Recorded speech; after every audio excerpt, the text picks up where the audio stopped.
So it's true, I copy other artists' work, but it's not what you think. Welcome back to my channel. In this video, we're going to be talking all about copying other artists' work. Copying other artists' work is a practice that has been going on throughout art history. If the greats throughout history have done it, it's probably no harm in giving it a shot ourselves. I want to make it clear at the beginning of this video that there's a difference between copying other artists' work and plagiarizing other artists' work. Plagiarism is when you copy another artist's work and present it as your own work. Very different. Don't do that. Copying another artist's work, however, is very helpful and beneficial. I think when we were kids, we kind of understood this more intuitively. When I was a kid, I used to watch my favorite animated cartoon, and immediately after, I would draw my favorite scene from that show. Or if I had a comic that I really loved the artwork in, I would copy a panel or copy the cover. Somehow innately, we know that the best way to learn and understand how to do something is by copying. As creative people, as artists, we're really fortunate in that regard that we can do that to help us improve. Momentarily, at least, we can feel what it might be like to draw like an artist who is much more skilled than we are at the moment. Whereas if I wanted to hit a home run like a professional baseball player or dunk a basketball like someone in the NBA, there's no way for me to do that, at least not with current day technology. But artists have this unique ability to get a glimpse at what it might be like to draw or paint or sculpt in a way that currently at the moment you're not skilled enough to do. If you've ever tried to learn an instrument, what do? You practice how to play other people's songs before you're able to write your own songs. Even very accomplished, successful, professional musicians will often warm up to their favorite piece of music to better understand composition and songwriting, to sharpen their own understanding of whatever instrument they're playing. I've even heard of writers transcribing the work of writers that they really admire, literally word for pages, just so they could better understand the way that writer composes sentences, the flow and the rhythm of their words and their storytelling, so that when they then go to write their own work, some of that energy and thoughtfulness can be brought into their stories. It's really cool. Again, us creative people, we have the ability to do these things. It's kind of like shortcuts to accelerated learning and improvement. So years ago, I saw this video of Steve Rude. Steve Rude is a great illustrator and comic artist, and he was giving a tour of his sketchbooks. He's an avid sketchbooker, and it seemed like a big part of his sketchbooks were really studies of other artists. So when I saw this video of Steve Rude, I was really inspired to make that a regular practice of mine as well. Of course, it took me years to actually implement that into my regular practice, but in the last couple of years, I have been doing this a lot more regularly, and it has sort of coincided with my regular sketchbook practice on a whole. The cool thing about copying other artists and doing studies like this is that if you see a piece of art that you really like, you can just do a copy of it. You don't have to copy the whole thing. You could just find a little detail of it and focus on one area that interests you the most, or a certain area that you feel as though holds a lot of information that might be useful to you in your process. But much in the way that we are what we eat, I think we also are what we draw. So shoot for the stars, pick the best of the best. There's a reason why anytime you go to an art museum, you'll see a guy set up somewhere with an easel and he's doing a study of like a Rembrandt painting or something like that. And that's because he wants to learn from one of the best. And if he could take 1 or 2% of that knowledge and bring that into his own work, he'll be that much better for it. That space between where you are now and where you want to be skill-wise, that's sort of where this exercise exists. It exists in that space. So in the process of trying to emulate an artist that is well above you as far as skill goes, it can be uncomfortable. It may be frustrating at times, but that's where the learning is really happening. So pick the best of the best. Pick your Rembrandt. If your Rembrandt is Charles Schulz or Jack Kirby or Norman Rockwell, whoever. I may really love a piece or I may really enjoy a certain piece, but it's not until I look super closely at it because I'm trying to copy it that I really start to understand that piece. So for this particular video, I picked a few artists that I really wanted to learn from and really spend some time looking at. I've mentioned this on this channel as well as other places before, but I'm currently trying to take my understanding of color and paint application overall to the next level. So the first study I picked was a full color study. This is a detail of a piece by Pete Hawley. Pete Hawley is an illustrator from, I think, the 50s and 60s, and I came across his work about a year ago, and I really, really enjoy it. It has a very fun, playful, kind of cartoony and exaggerated feel to it, but it's very much based in the traditional illustration of the time. And I really love the way he uses color. It's very bright and bold and graphic. I tried my best to really match the colors that he was using in that palette. I definitely fell short, but it pushed me to try and look at the color really closely. I generally work with a very limited color palette myself because I found that in learning color and trying to get better at it, the less I complicate things, the better. I really love the way he was able to utilize color in a way that's kind of like drawing with it. And doing this piece really helped me understand how I might be able to go about sort of inking with the gouache. That's what he kind of does here. He kind of uses that slightly darker tone as the outline of the figure and also for the features. And he gets a really great precision with that paint. And that's something that I'm really struggling with myself. So this was a really helpful piece to work off of. And one of the cool things about doing these studies is that you get to look in your own sketchbook, and then I can reference this when I'm working on something of my own. You get a little small taste and sample size of what it might be like to do something that is currently a little bit out of your comfort zone. The next study I did was of an artist named Charles Dana Gibson. This is an artist that I recently came across. I've been working on trying to figure out how to best ink hair and draw hair. And so I've been looking at a bunch of different artists, and I came across Charles Dana Gibson, and I thought he just had such a really beautiful look to his illustration. I really like that Victorian illustration style, the hatchy, almost engraving kind of look. And so instead of trying to do a study of one of his finished pieces, I wound up doing a study of one of his preliminary sketches. Working off of an artist's preliminary drawing is really interesting because you get to see the mechanics behind the creation of their work.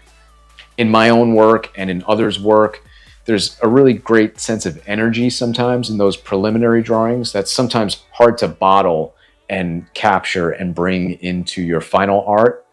And so it's kind of cool to work off of another artist's preliminary work, trying to capture that same sense of energy. You could see where he put a line down and then corrected it and put a line on top of it. It pushed me to create these really nice, loose, brushy, expressive lines. I don't know if he was using a brush. I think he was probably using more of a dip fountain pen, but the nib that he was using is probably more flexible than the one that I currently have on hand. So I just used a brush pen and tried my best to mimic those kinds of lines. It's definitely more heavy-handed and a little bit more dark than his lines, but I really tried to understand those abstract gestural lines that he was using to describe her hair. Another really cool thing about doing these copies and studies is that you get to kind of like try on different styles. So for this next study, I picked a preliminary drawing from Sleeping Beauty.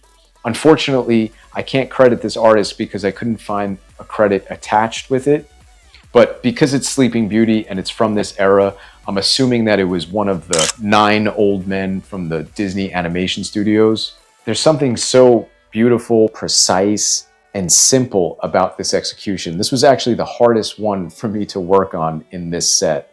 One of the things you'll notice when you're doing studies is that the whole time you're sort of fighting your own urges and instincts to draw something the way you're used to drawing it. I sort of go about drawing an arm a certain way, or I go about drawing hands a certain way. I draw head shapes a certain size. And when you're working with a different artist's approach, you're constantly kind of like correcting yourself and having to stop and think a little bit more before you kind of do something a little bit more intuitively. And so with this particular piece, I found myself doing that quite a bit. It really reminded me so much of Al Hirschfeld's work. And it's no wonder that the genie from the Aladdin cartoon was based on the work of Al Hirschfeld. And one of the things that Steve Rude mentions in that sketchbook video is that he often does studies of Disney animation drawings, because the way he puts it is that animation and cartoony style is very much an exaggeration of realism. And if you could understand that exaggerated cartoony style, it'll better help you understand your more realistic approach. I thought that was really interesting.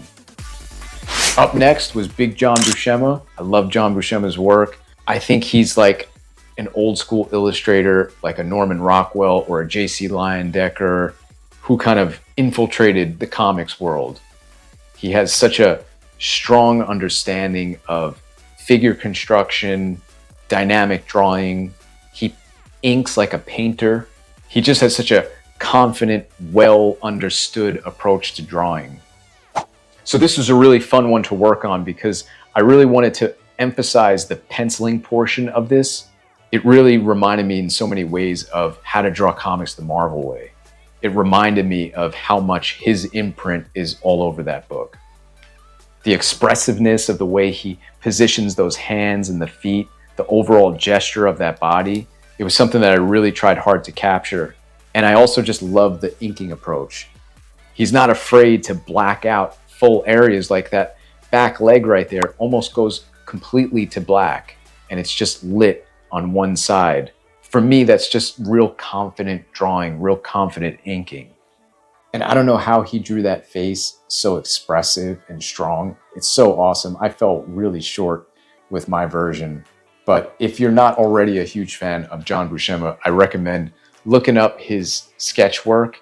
He would do sketches on the backs of his pages or in the margins of his comic pages, and he would maybe just draw the detail of an arm or the musculature of a back, or he would just draw like a cowboy or a wizard or something like that.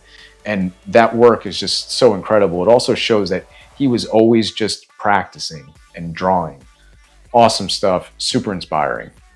And as far as I know, a fellow guy from Brooklyn too, so that doesn't hurt. And then lastly, I did a J.C. Leyendecker study. This is actually not the first Leyendecker study that I've done. In the past, I also did a black and white interpretation of one of his pieces. And it's really interesting to do a black and white interpretation of a fully colored piece. It forces you to focus in on value and tone and the shapes of the particular brush strokes. Trying to emulate those strokes with just black and white value almost inadvertently makes it look like a different style, but I think in a good way. It almost gives it like a Alex Raymond feel or even a John Buscema feel.